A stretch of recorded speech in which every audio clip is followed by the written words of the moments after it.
There he is. My apologies, man. You had me going. I'm like, so he's a pressure fighter and he's a comedian. You got me. No. I just wanted to make you feel like your shit was gonna be fucked up today. That's all. How you doing? You're muted. Oh, I'm doing good, my man. How you doing? you know, not bad, not bad. So Yeah, I just got home from Australia yesterday, so I was like, I, I can't be with you yesterday, but I could get you today. I appreciate you, man. Yeah, I man. appreciate the time. How was Australia? You been there before? Yeah, this is man. I started going to Australia in 2023, and so this was probably my fifth or sixth trip to Australia in the last 2 years, And and I'm going back in 3 weeks. what kind of plane ride? How much time are Temp, you looking at? total is 16 and a half, 17 going, and then like 16 and a half coming back. Yeah, that I'm not into that. Does it bother you at all? Not even a little bit. I No. go to sleep, I wake up, it's 4 hours left. I go to sleep, I wake up, it's 2.5 hours left. You know what I mean? Like I manage it like really well, and I love to do the only thing that you can do on planes, which is watch movies. So and eat. So you know what I mean? So for me, man, it's just a win. Yeah. So you were covering obviously Thurman's fight. Yeah. The kid did the thing. He did. So what'd you think of Thurman's performance? I thought it looked how it was supposed to look, you know. I don't think his opponent was necessarily an easy touch, but obviously there were obvious things that make him an easy touch. You know, the fact that he's inexperienced, the fact that he's extremely young, the fact that he was a smaller boxer moving up quite a few weight classes in the last couple of years, But, all that being said, when you got a guy who's been out of the ring 3 years and has only been in the ring twice in 5, this is the kind of fight he needs. He needs to be able to make some legitimate money, which I'm sure he did. And more importantly, he needs to look the way that he looked. Mm. Do you think he can still be not a force to reckon with, a champion at 54? I do. I Mm. do. You know, I I really don't know all of Keith's I don't know his entire life, his entire lifestyle, but I know that the new purpose, having a family, and I think having the experience of not fighting for 5 years and feeling how close he had come to not being able to support his family, that's enough to bring the hunger. Wow. The fact of the matter is, what he says is true. The fact that he hasn't been in any wars, he hasn't been beat up or anything like that in over 5 years. He is a healthy body. The thing that you just have to be conscious of is the fact that a majority of this 5 years with a new family, you've probably been sitting down more than you've been up moving. So I'm hoping to be able to talk to him in the next week, and I'm going to tell him, whatever you did to get where you're at, keep going, because you're going to get back to where you were quicker than you're going to get to where you want to go. So that would be my advice to Keith, and I'm anticipating talking to him in a couple of days. If he keeps himself going, keeps that fire light lit, he can be a force in another year. He'll be a force at 154. So when you watch him fight, are there any flashbacks? Like I would have any flashbacks of your fight with him when you watch him or not? When I watched his fight, I was like, the first round he was a little more flat-footed than I expected, and then the next round he gets going in the second round. I was okay, this is more the Keith that I know, and I'm like smiling because I'm like, I know this movement, I know this rhythm all too well. You know what I mean? And we got a vintage classic Keith on fight night. The wild uppercuts from the outside, just the random overhand rights. You know what I mean? He wasn't afraid to be himself, and those are all good signs moving forward. Yeah, I mean, Keith is, what is he, 36, 35? 35. He'll be 36 this year. How old are you? I'm 37. Damn. So I'm just gonna jump into it because we're talking about the age. No, Are there he's any? 36. Huh? He's 36. 36 or 37. Yeah, and I'm not coming back. No. Are there I know you're not, but are there ever any like urges you got to like chill? Are there any real urges for it, even though you're not going to do it? So like when I first retired, I would be at fights and the fighters are walking out. Big thing for me has always been watching the fight. And if a fighter's not doing what he should do or could do, I'm like, ugh. And I'm like, cool out. You're not doing it anymore. So stop having those thoughts, But those thoughts are pretty much gone now. I Yeah. think my doing this as much as I do it, I think that kind of has been my way of getting out that energy, whether it be frustration or, the pleasantry of seeing somebody, do what you want, what they should do, whatever the case may be. Nah, man, you do a great job. Thank you. We need more people like you, former fighters, well articulated and all that. Yeah. I want to be like you, man. If there's ever any openings, let them know the kid's ready. Yeah. You're muted. You're muted.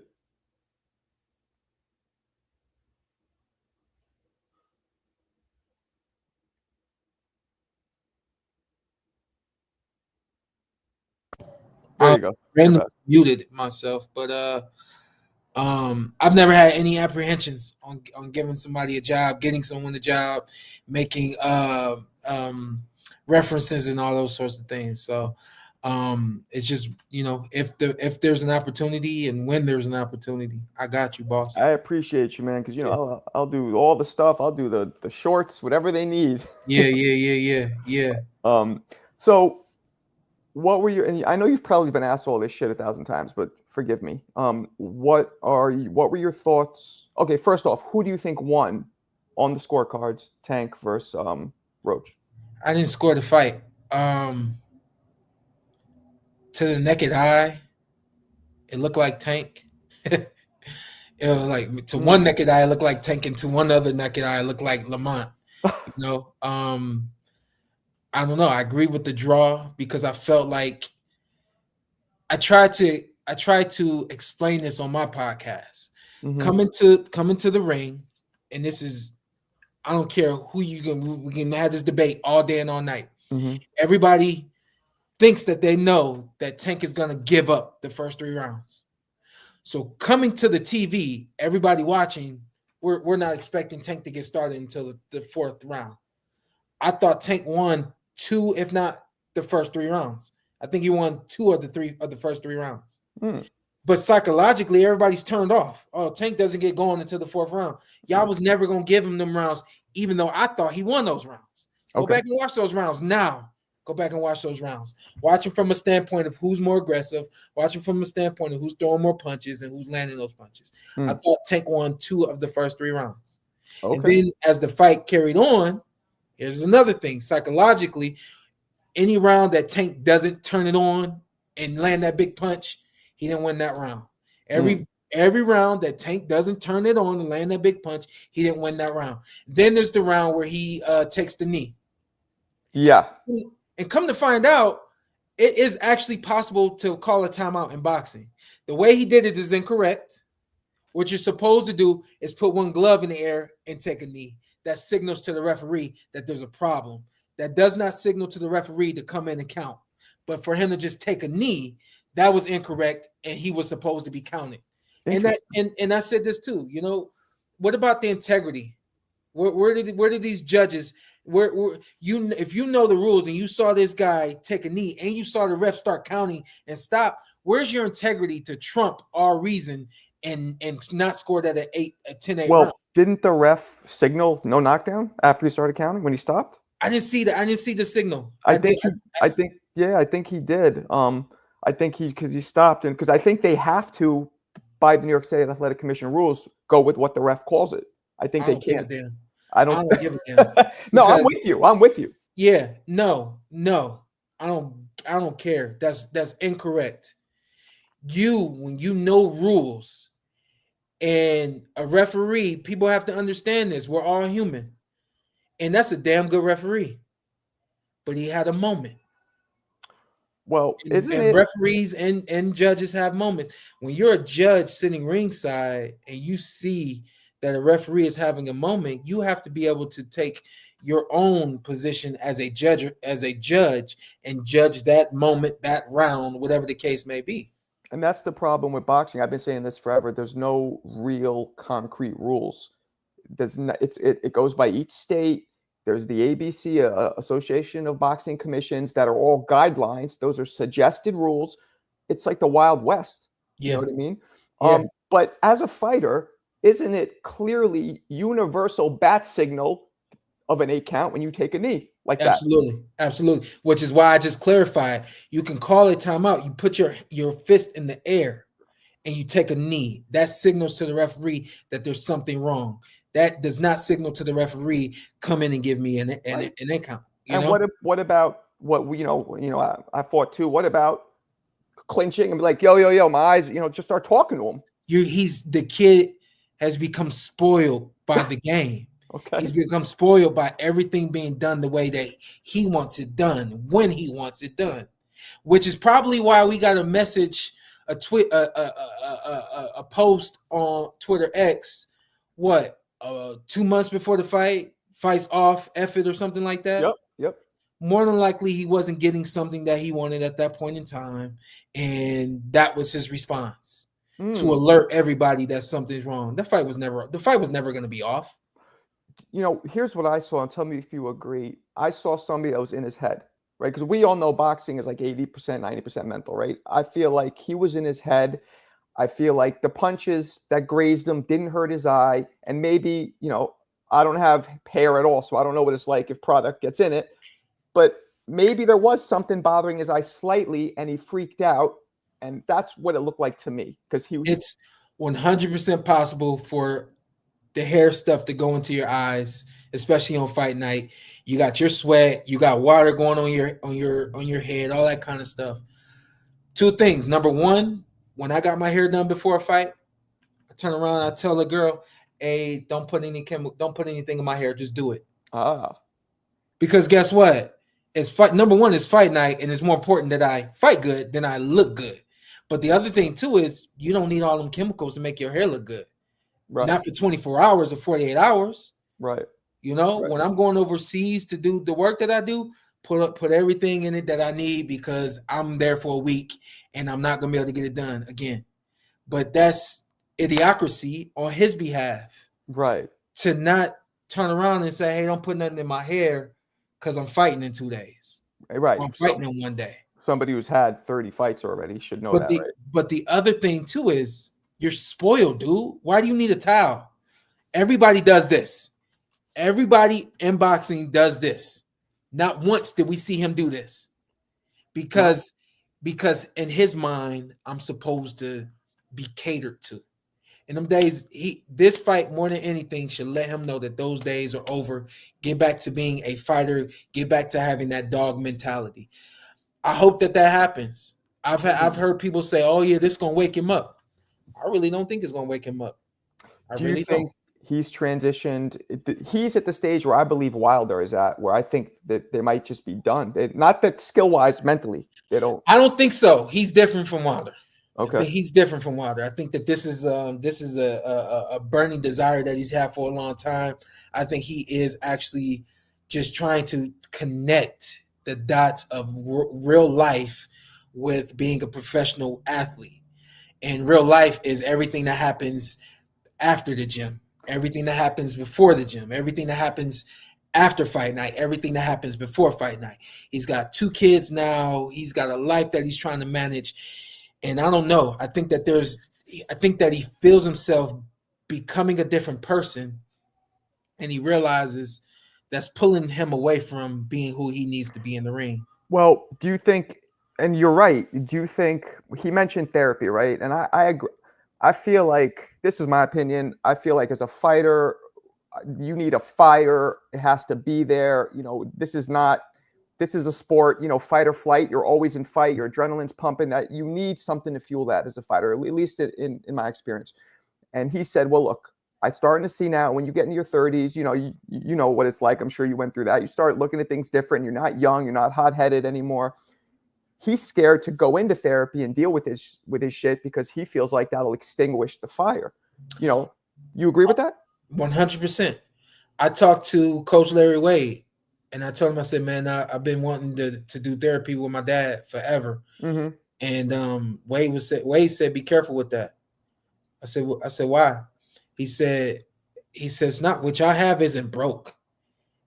It doesn't need to be fixed. It just needs to be polished. It can be better. He said, what you don't want is for somebody to come in trying to fix things that don't need to be fixed. And all of a sudden things start to really fall apart because y'all have both become awoken to certain things that work for y'all. And I was like, that's right. This was I'm while you gonna were just leave active. this how it is. This was when you were active still, or after you Oh retired? yeah, no. This is when I was active. Okay, yeah, Yeah, makes sense. yeah, Yeah. when I was active, and he was right. You want whatever fire you have, whatever fire, whatever it was that lit that fire. You, like I said, now it's about managing the fire. You know what I mean? Mhm.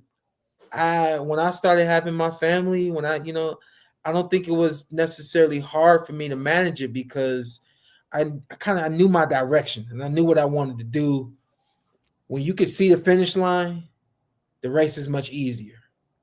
But when you're in the middle of the race and you don't see the finish line, it's so much harder to manage energy. It's so much harder to manage emotion and all those sorts of things. And it seems to me he's in the middle of the race. And because he can't see the end, he's trying to figure out, like, create that end. And, how soon can I get there and all these other things. I believe him when he says that he might be done next year. I actually do believe him. Mm-hmm. But if he were to continue, I would not. I would hope people wouldn't say, "Oh, he was just bluffing." No, he's not. He's not bluffing. I get it. Get it 100%.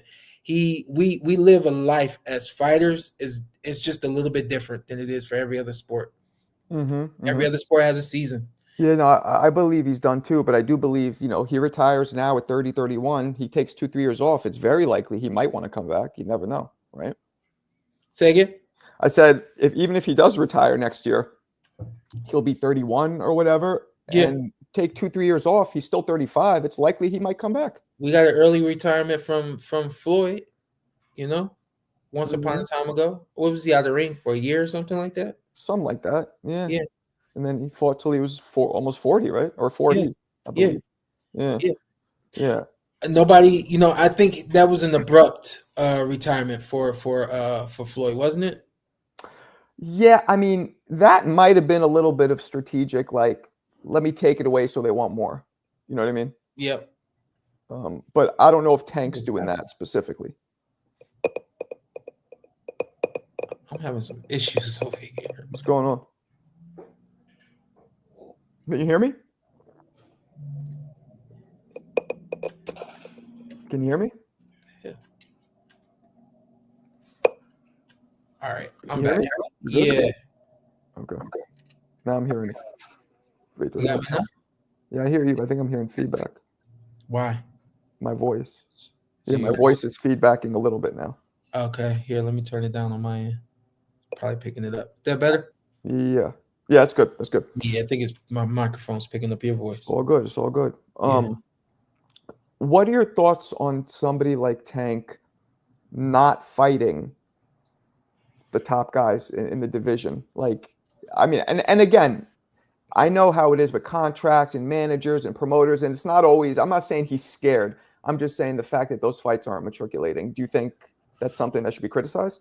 I'm going to use myself as an example, even though I fought everybody, You sure did. people were expecting me to move up to 54. I retired at 33, I believe, or 34, and people, well, you got so much more to do. There's so much left. I did everything that I wanted to do. So I was done. I had my goals. I think I hit all but one of the goals. Don't ask me what that goal was.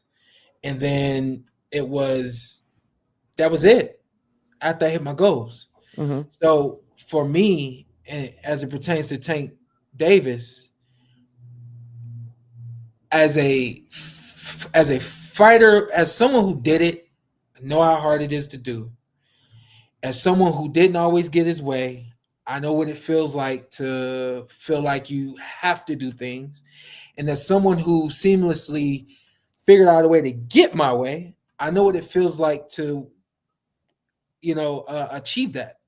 So this is my stance with any fighter now, and you can ask the fighter that I'm working with right now. Shout out to Marcus Taylor down in Houston. I told Marcus, I work for you. What you tell me what you want, and I'm gonna do the best I can to make sure that you get it. Not only do I have the ability to train him, but I also have the ability to make connections and will and deal and make it happen. And I told him, I don't want to manage you. You have a manager. I don't want to manage you. But if I have the ability to make the phone call, I'm going to make the phone call. I work for you. Tell me what you want. That's how I look at Tank. Tank, what do you want? Boom, boom, boom, boom. If it's done, you feel good, you feel great. They're going to say you didn't fight such and such, but they don't sleep with you at night. Right. They're going to say you didn't fight such and such, but they're not making you food at night. They're not at your dinner table. They're not with you having breakfast. They're not helping you go to school with your kids or anything. They don't matter. What matters is what you want. Once you've gotten everything that you want and you're done, boom, boom, we're done. As a someone who watches the sport and does the broadcasting and the analytical side of it, I would love an opportunity to be ringside calling a fight between Shakur Stevenson and Tank Davis. And I'll be the first one to say, Tank ain't scared to fight nobody. I do believe that the way his business has been orchestrated for him has given him a sense of entitlement and has made him feel a little spoiled. But he ain't afraid. He ain't scared. He's just trying to figure it out. And I hope the young man figures it out. And it's better he figure it out of the ring than when he gets in the ring and he's still got things going through his mind. Those are the things people don't care about or don't understand and don't realize. There's a lot of fighters that get in the ring and got all these question marks. And we saw that from Jared Anderson. Yeah. In his last fight. Well, he's another one. We talk about psychology, right? His mother's a therapist. Yeah. So he's been spoon-fed that kryptonite. You know what I'm saying? But see, I talked to somebody and they said, I don't think his mom is ever really. But from us on the outside looking in, when we found out that mom is a psychologist, is all of a sudden, oh, he got that at home. Oh, he grew up with it and all this and that. That might not be the case. Maybe. Yeah. Maybe she turned it off because she didn't want to do it. Or maybe he turned it off because he didn't want her to do it, But here's what we do know. He's in a position right now where he needs it. And the person closest to him should be able to get that to him. Mm-hmm. So. Right. But then it's like, will that act as a negative effect on his boxing career? Like it'll maybe straighten him out in life, but will it affect his boxing career? People don't know this, but I have a life coaching certification. Oh. So when you're talking about the X's and O's of psychology, I can raise my hand. Okay. And when you're talking about the X's and O's of being an athlete, I can raise my hand. Yep. Because the life coaching certification I have is actually a sports life coaching certification where we use the language of sports to coach and give the therapy to the athletes and to the business people, Mm-hmm. So saying all that to say, I've been through the certification as a fighter, and I'm also went through being coached in life because I was having some struggles that y'all never saw in the ring. You never saw those in the ring because I knew how to manage myself. So it's about maturity. And it's about getting the right people on your side, and a lot of people either don't know how to do that from a standpoint of who do I call, or they don't know how to do that from a standpoint of being humble enough and vulnerable enough to get the right help, Okay.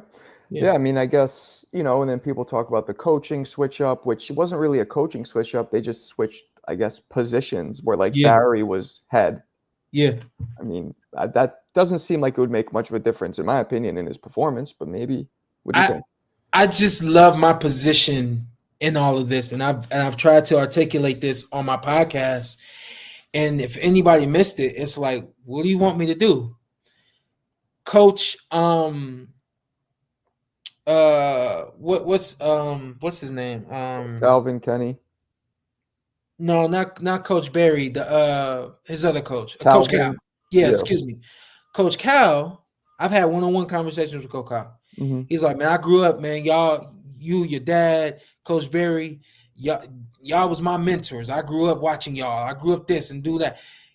When it comes to Coach Barry and Coach Cal, Coach Cal has already said, I learned from this man. So essentially, everything I'm teaching Tank Davis came from Coach Barry. If there's any sort of change, or we need a different voice, or if I become too loud for Tank, or Tank, I'm not getting through to Tank, Coach Cal did what Coach Kenny Porter did. Let me pull in somebody that I know my fighter trusts. Let me pull in somebody that knows my fighter knows him, and let's just make this thing go. Mm. And at the end of the day, they were able to get to the ring together, and they weren't going to the ring in no man's land. Everybody's grown up around one another and has known one another since Tank started this thing. So really wasn't a coaching change so much as it was, more than likely, it was, hey, Coach Barry, he ain't listening to me. So, what can you help out? Yeah. No, That's just Coach Barry, right. Right. No, that makes sense. That's what they were saying. All right, so switch gears a little bit. And I know this is premature, and I don't really even like the fact that Canelo's fighting Skull first, but we got the Canelo and Crawford fight, right? That Skull fight That's what I'm saying. kind of concerns me. That's what I'm saying. I mean, break it down, but 6 foot slick boxer. Ugh. It's a difference between being an amateur and being a pro. The Cubans are the real deal, and we're seeing them become the real deal as pros. And we know that they have a history of being really, really good pros. I think professionally, the history is kind of a little bit more flipped, though. More of them don't make it than the ones that do. Listen, we saw this with Manny Pacquiao and your Dennis Ugas. Your Dennis had a Cuban punch that Manny Pacquiao had never seen a day in his life. And apparently neither did Freddie Roach, because they didn't know how to adjust to one punch the entire night. And it's an offhand punch that's thrown in a hooking motion, also in a straight motion, just like this. And the same way you see it come off your screen and come back to your sign, that's how it is in the ring, where it goes away for a second and then right there and it's on you. So I think that there could be some techniques that Skull might have that give Canelo Alvarez some true trouble. I don't know a lot about Skull, so I can't really say whether or not he can take a punch, if he can wear it on his shoulders and his arms and things like that, which we know Canelo is really good at doing. But then again, Canelo don't fight at that pace no more. No. Canelo don't really come to the ring trying to break a guy down by any means necessary nowadays. Right. It's the clean body shots and the clean head shots, and it's like pretty much that's just it nowadays, So people going with Canelo because they don't know the Skull name. I'm going with this is going to be a really good fight, and it's going to be competitive, but I think Canelo's going to figure it out, and more than likely will end up breaking them down and getting them out of there. We'll see. And then we get the Bud fight. So I was recently at this event with shout out to my man Shaq. It was an interview. Canelo for the Ring magazine. Canelo and Bud were there being interviewed. Dana White was there. I guess they're promoting the whole TKO thing, right? And I chilled with Bud a little bit. I was thrown off by his size. And especially seeing Canelo and Bud right there, shaking both their hands, talking to him. Bud was clearly taller, but clearly a bigger guy in terms of his skeletal structure. He was just bigger. Now, obviously, you're nodding because you agree. I mean, because now what happens in this fight if the one perceived advantage across the globe is Canelo's a bigger guy, but he's not.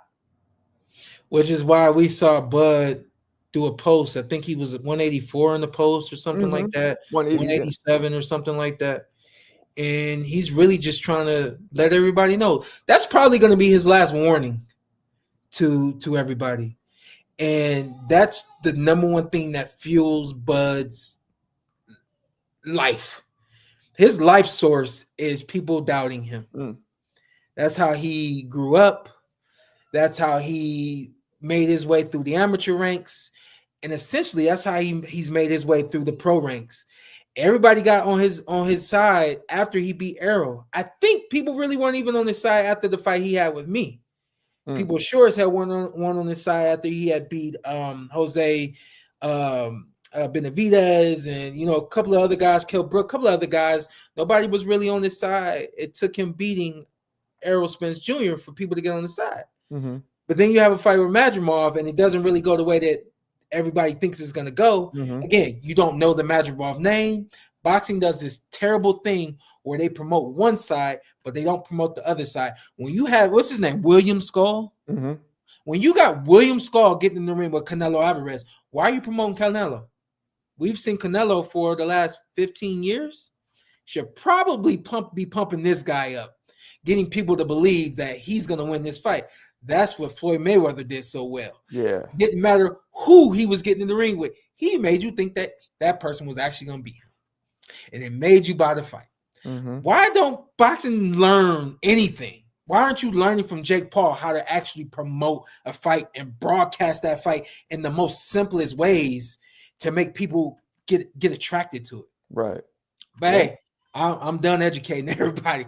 But to that point, when you got a Bud Crawford who didn't really, I guess for the sake of us, perform the way we expected them to against Madrimov, I knew what it was. And, he and I, we spoken. I knew what it was.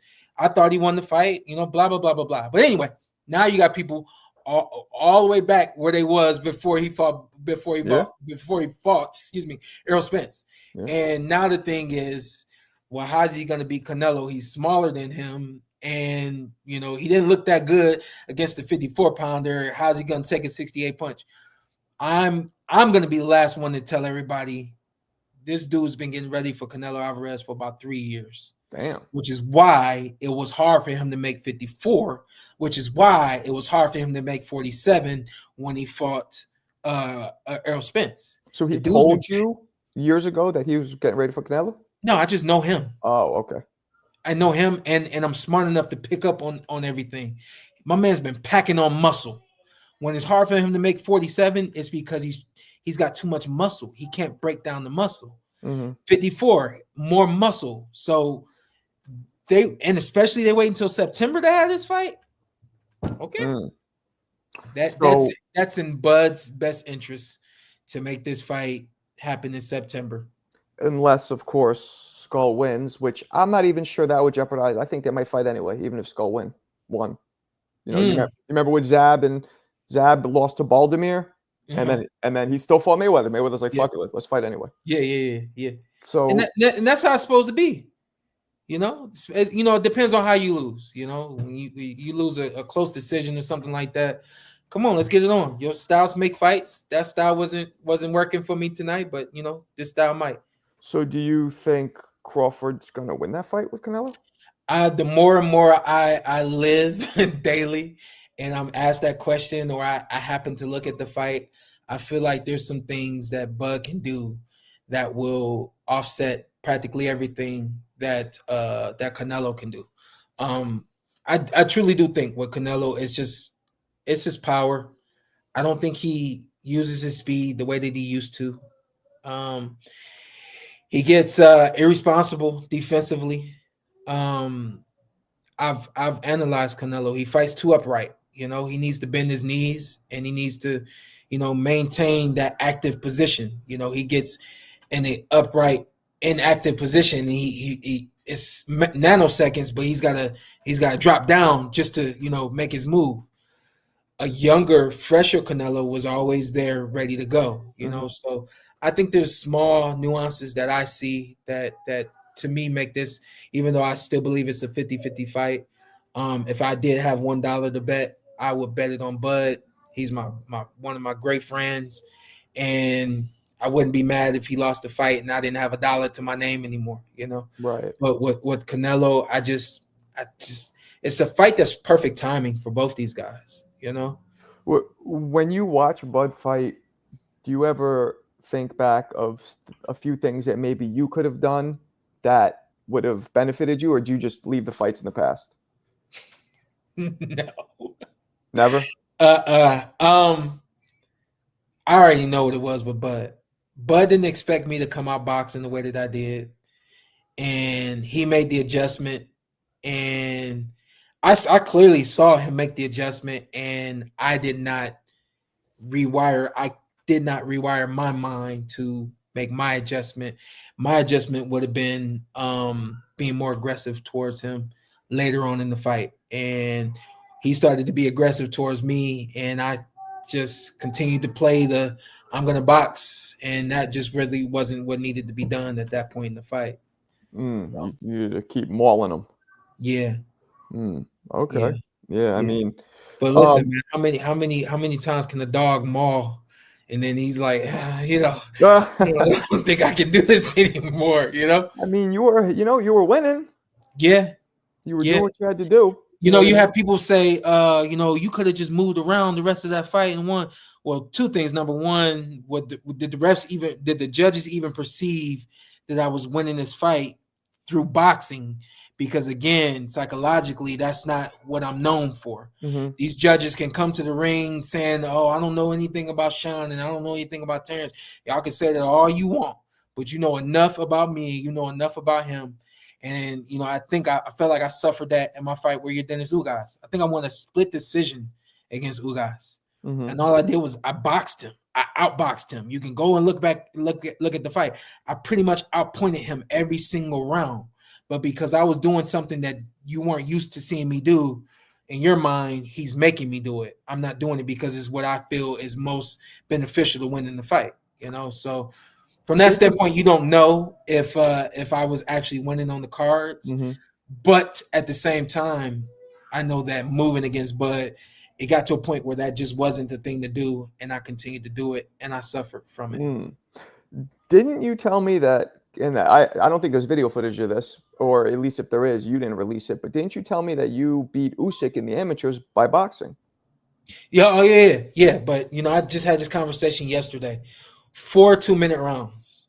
The speed was just different. I think even as an amateur, I caught a lot of people by surprise because I was only 5'7", and most guys were taller. They just thought that I was coming in on them already. I had that in and out motion, and it was like, okay, what do I do with this?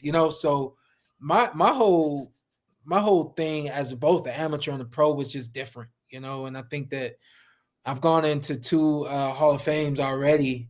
One last year, the Nevada Boxing Hall of Fame. I'm going into the National Boxing Hall of Fame in a couple of weeks. And I think it's because when you get past who I fought, you get past my record, who I won, who I lost, all that kind of stuff.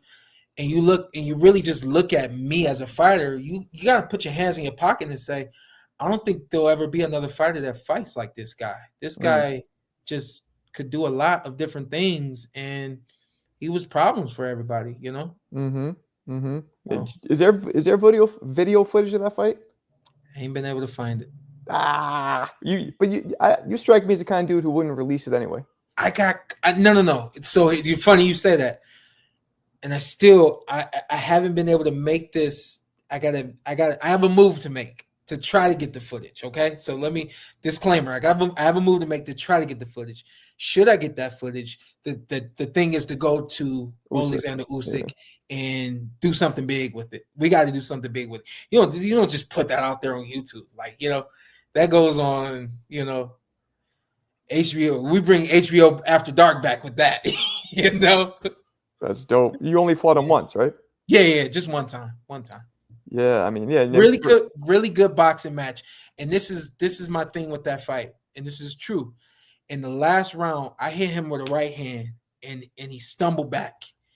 And when he stumbled back after that right hand, I mean, here comes the Shawn Porter that everybody knows. Like, I just jumped on him. I was like 20 seconds left in the round, 30 seconds left in the round, maybe. But I truly do believe that punch was the significant punch that ended up getting me the 1 or 2 points that I ended up winning the fight by.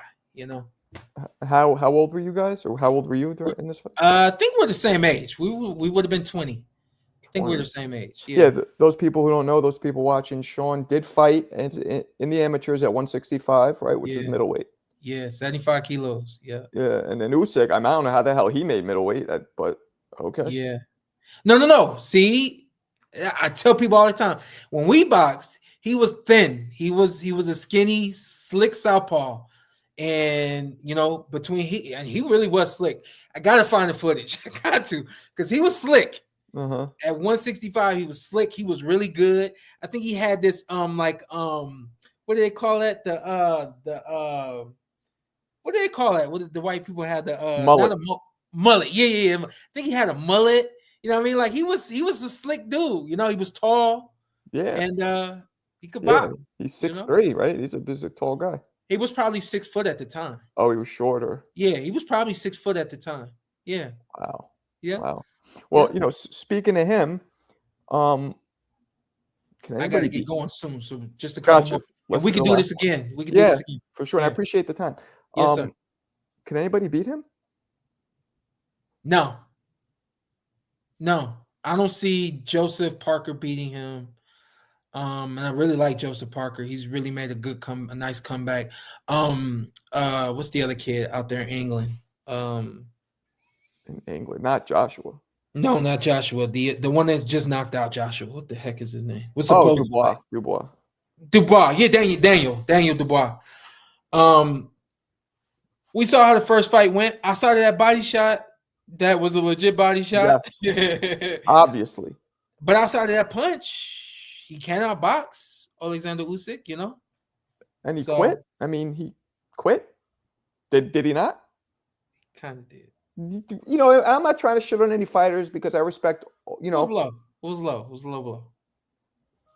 Yeah, I don't know, but he kind of stopped. You know what I'm saying? So, yeah. So I guess he's gonna be the king at heavyweight. I don't even know. I don't remember when he was rolling around. Was he rolling around like grabbing his groin, or was he just Usyk? rolling around? Yeah. No, that motherfucker he was incapacitated. His hand was shaking. He was taking deep breaths. That was not an acting Really? job. Damn. Yeah, literally, this is shaking. He's going like, I want to say at least 1 or 2 minutes. But he was like already up at that point though, right? No, sitting on his ass, Yeah. incapacitated. And he was like waving himself. And I remember him was breathing a lot. He was shaking it looked like he was catching a coronary. Ooh. So that was taken from Daniel. Either he was acting, yeah, or he really got. But you know how it is with the fighter's mentality. If there's a ref counting in front of you, he might have grabbed his balls and got up. Yeah. You know what I mean? That's why I tell people not a knockout, definitely a knockdown. Yeah. You know what I'm saying? Yeah, you should watch that again. See the way he reacted. That shot was clean. Yeah. I always say I'm going to watch fights back, and I never do. Yeah, well, you're a busy man. Yeah. Well, look, man, I'll let you go. I appreciate you. Let's do it again. Yo, you randomly hit me yesterday, so randomly hit me again, man. I appreciate this. I will, man. Okay. I appreciate you. Got it. Peace. On the next one, man. All right, you too.